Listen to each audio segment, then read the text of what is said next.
Hailey's roots are in mining and sheep ranching. Rodeo is a beloved community event celebrating the Old West. But when it came time to dismantle and rebuild, Hailey was looking forward. Once this beautiful arena was completed, the first project of the Community Climate Challenge would be to demonstrate sustainable building techniques with the new Welcome Center and to share that experience with the community. Buildings consume 41% of the energy used in the United States. By building smarter, we can reduce energy consumption. Airtight construction, efficient windows, doors, and walls, recycling, water conservation, and much more create other benefits. In 1 year, a smart building of 2,000 square feet uses 10 fewer tons of greenhouse gases than an average building of the same size and use. For this smart building project, Hailey chose the U.S. Green Building Council's Leadership in Energy and Environmental Design, or LEED certification program. LEED has been around the longest. It requires much more communication, but through that communication process, I think in the end you get a better product, a better building.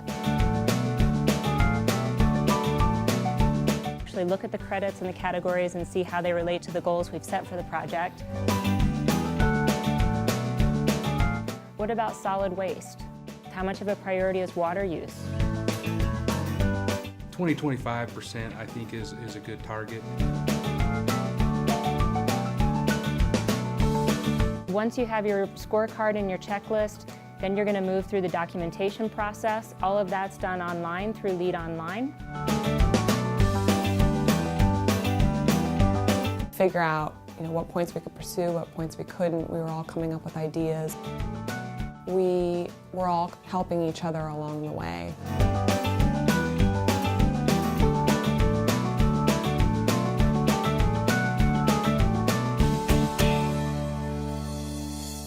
We lose some points, we gain some points, we lose some points, we gain some points, all kind of straddling this line of LEED certified and LEED silver, and trying to stay with LEED silver, even though our original goal was just LEED certified. We're so close to LEED silver, we can all taste it.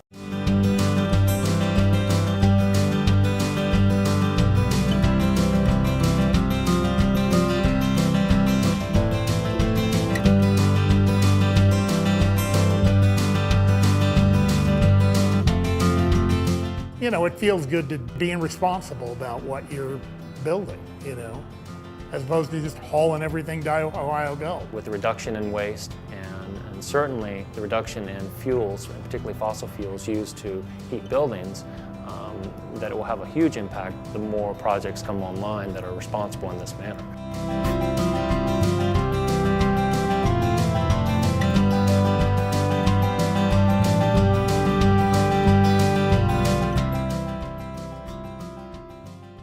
And you can see on the pie chart on the right, we're able to get 16% savings, and that's pretty typical for a small commercial building in this climate zone. Air carries nearly 100 times more moisture through it than vapor diffusion will be able to diffuse just through a simple piece of 4x8 gypsum.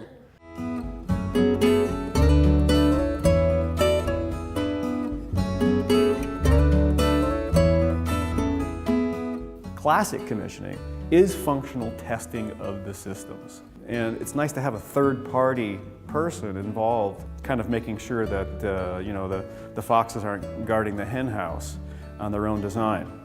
Hopefully in 20 years, LEED won't even be necessary. Everyone will do their business in a way that brings in these design issues in an integrated way early on, and so they can be addressed and achieve high performance buildings. I'm extremely thankful for the effort everyone's been making. It's been a great team to work with. I know oftentimes it feels like it's an extra step above and beyond what they're maybe used to doing, but as green building becomes more and more of a commonplace, common practice, not only in our valley but statewide and nationwide, I see those two things not being considered separate. The LEED elements and construction elements, they really are one thing.